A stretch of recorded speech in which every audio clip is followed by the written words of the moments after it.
Hello everyone, welcome to হেনামনির রান্নাঘর। আমার আজকের রেসিপি গুঁড়ো দুধের মালাই চপ মিষ্টি মাত্র 10 মিনিটে তৈরি হয়ে যায়। যারা মিষ্টি খেতে পছন্দ করেন তারা সহজে কিভাবে এই মালাই চপ মিষ্টি তৈরি করতে পারবেন সেটা এই ভিডিওতেই শেয়ার করেছি।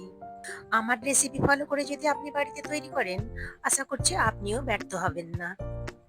আপনাদের কাছে অনুরোধ, প্রথম থেকে শেষ পর্যন্ত এই ভিডিওটা দেখার জন্য।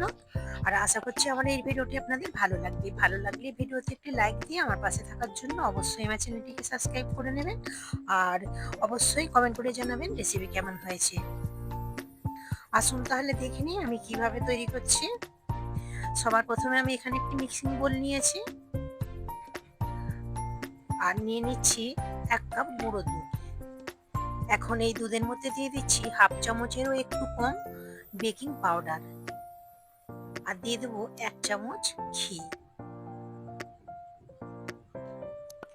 এখন বেকিং পাউডার এবং ঘিটাকে এই দুধের সঙ্গে খুব ভালো করে আমি মিশিয়ে নেব। খুব সুন্দর করে মিশিয়ে নিতে হবে। এখন আমি এখানে একটি ডিম নিয়েছি, একটা কাঁটা চামচের সাহায্যে খুব ভালো করে আমি ফেটিয়ে নেব।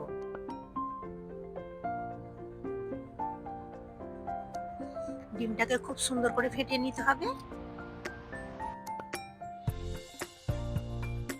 এখন এই ডিমটা গুঁড়ো দুধের মধ্যে আমি দিয়ে দিচ্ছি। 1 কাপ গুঁড়ো দুধের জন্য একটা ডিম লাগবে। এখন আমি ডিমটা এই গুঁড়ো দুধের সঙ্গে খুব ভালো করে মিশিয়ে নেব। আপনাদের হয়তো মনে হতে পারে ডিম দেওয়ার কারণে ডিমের গন্ধ ছাড়বে, মোটেই না। আপনারা তৈরি করে খেয়ে তখনই বুঝতে পারবেন যে রসমালাইটা কত খেতে মজার এবং দোকানের থেকে কোনো অংশে কম নয়। এইরকম একটি স্টিকি ডো তৈরি হয়েছে।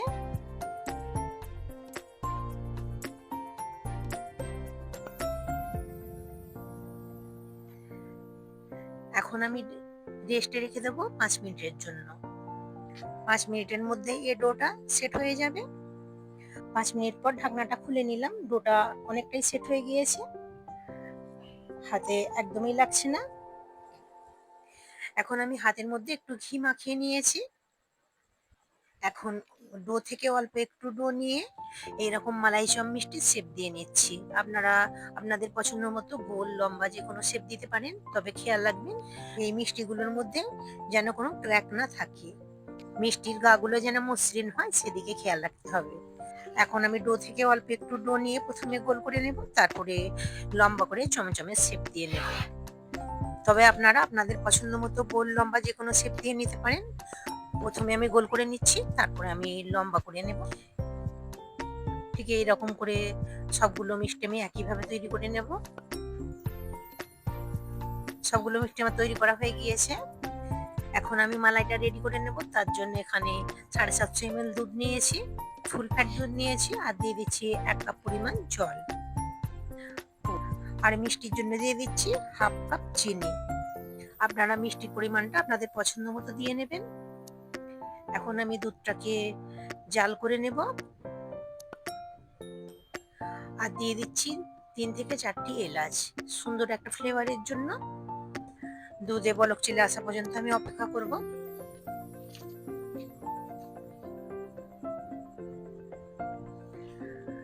দুধটা ফুটে এসেছে। এখন একটি একটি করে মালাই চপ মিষ্টি এর মধ্যে আমি দিয়ে দিচ্ছি।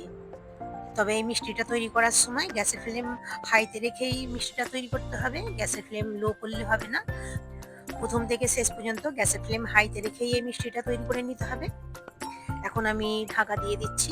আর মাঝে মধ্যে যখনই দুধে বলক চলে আসবে, এরকম ফেনা উঠে আসবে, তখন আমি একবার করে ঢাকনাটা খুলে নেব, আবার ঢাকা দিয়ে দেব। এইভাবে আমি 10 মিনিট মিষ্টিটাকে আমি কুক করে নেব।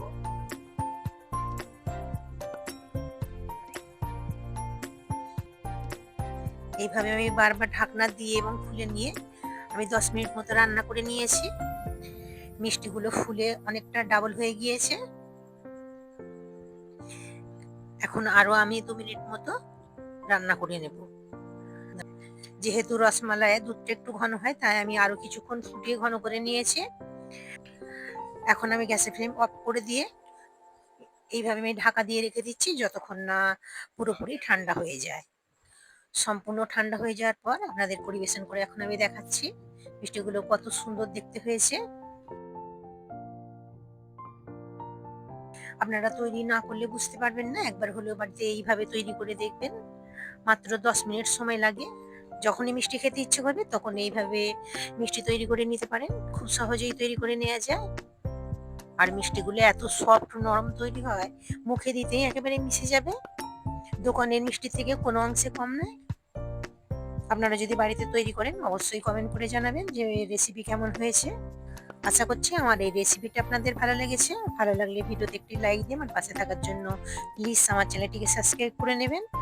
আমার চ্যানেলে অনেকগুলো মিষ্টির রেসিপি দেওয়া আছে, আপনারা চাইলে সেগুলোও দেখে নিতে পারেন।